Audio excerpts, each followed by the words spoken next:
So, most of you guys know me pretty well, so I want to ask you all a question. Where am I from? Easy, right? I'm from India. If my cappuccino skin tone didn't give it away, my accent probably did. And for those of you who know me, you know that I play in Indian bands, celebrate Indian holidays, and eat Indian food on a regular basis. Now granted, this is not what defines an Indian, but it gives you a pretty good idea of where I'm from. However, there's a small group of people who will disagree with your response, and this group is called the Indian subcontinent. You see, if I were to go to India and ask my family there the same question, they would say that I'm from America. And this makes complete sense. Think about it.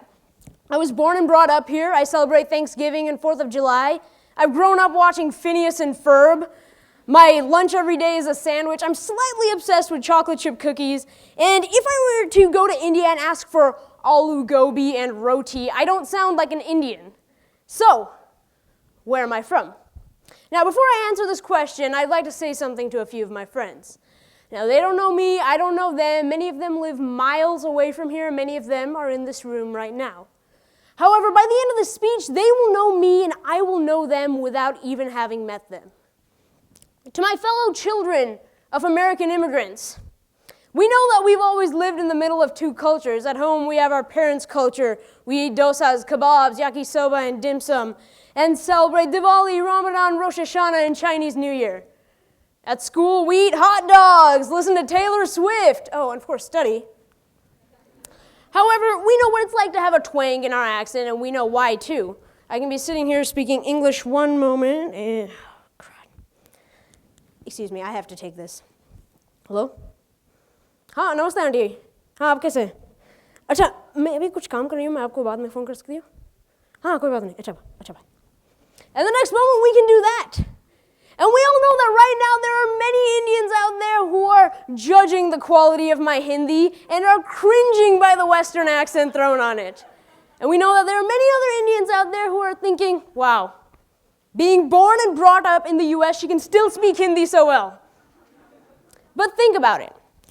I speak Hindi with an American accent for the same reason they speak English with an Indian accent.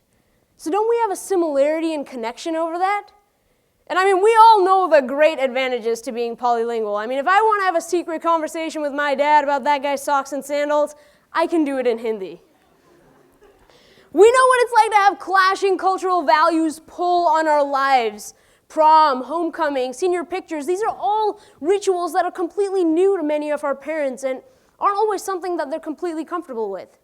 And this makes sense because where they came from, it was probably not as prevalent. However, here in the US, these traditions are commonplace. Our families don't understand how these rituals are so popular, and our American friends don't understand how our parents are confused by them. But we understand both sides. We can see how it can be viewed as strange or how it can be viewed as normal.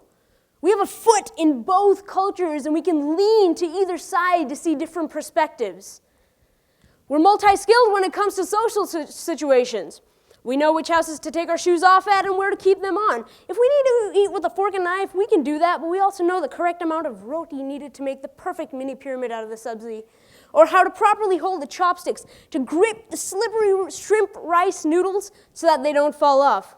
We understand how having lamb's head can be an amazing delicacy for special occasions, but we also understand how somebody who's not been exposed to that as a child can see it as slightly strange. We know how to wear jeans and a t-shirt, but we also know how to rock traditional garb. We can bhangra, salsa, and belly dance, in addition to being able to whip and nay-nay. However, we know that what I've described so far is not the entire picture. These cultures don't stay on opposite ends of the spectrum. They mix, they meld, they fuse. Maybe Thanksgiving consists of a tandoori turkey, or Peruvian sweets, or a dumpling creation party. Is everyone speaking English? Probably not. And the celebration of our parents' cultures, Diwali, the Indian festival of lights, it's been done with pumpkin spice candles. And this is fine. We all know the traditional way of celebrating Thanksgiving and the way our ancestors celebrated Holi, Nowruz, and Chinese New Year. However, we cannot celebrate it in its pure form, and you all know exactly what I'm talking about. We can't suppress one aspect of our identity. And because of this, we're taking the two cultures and we're fusing them into a new culture. A culture that reflects our identity. It reflects us. It reflects our entire generation. And because of this, I have dubbed us Generation Fusion. So the question still arises, where do we belong? Now, to answer this question, I asked a few of my Generation Fusion friends where they considered themselves from, America or their parents' country. And while a few of them said America and a couple others said their parents' country, the overwhelmingly popular response was something along the lines of, do I have to pick one? Because I can't do that. It's like choosing between your parents. They're both so hugely a part of me. Shubha, why are you making me do this? And without my intervention, they started to piece it together. A Persian friend of mine said, this is the thing about being bicultural. I'm a part of both and neither. I'm a Persian at an American party and an American at a Persian party.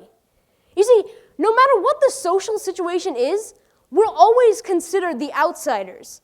Indian immigrants of my parents' generation have referred to us as ABCDs. American, born, confused, Desis. Desi being the Hindi word for somebody from India. We don't properly fit into either mold, so we're thought of as Generation Confusion. And I'll give it to them, they're right. They just forgot to take out the con. We aren't confused. We've adapted to and made the best of a situation thrown at us. We don't understand just one culture, we understand two. And in the process, we've made a third, our own fusion culture. We aren't the outsiders. In fact, I believe we're actually inside more cultures than those who reject us. And the point I want to drive home is that this is not just some small event occurring in Silicon Valley. Yes, we are the leaders in this new phenomenon, but with the world's population mixing every day, Generation Fusion will be our future. According to a study published by the UN, between the years 2015 and 2050, the net gain in migrants in high-income countries is projected to be 91 million. Doesn't sound like a lot? Well, according to them, that will account for 82% of population growth in high-income countries. And what will be the result of this? Generation Fusion children. So my question, where am I from? At this point, I don't think it matters. If I've shown you nothing else, I've shown you that regardless of where we're from, we all share certain experiences. The more important question is, where are we going? What comes next? How will one of the most unique generations of our population change the world? And the answer to that, we already have. Thank you.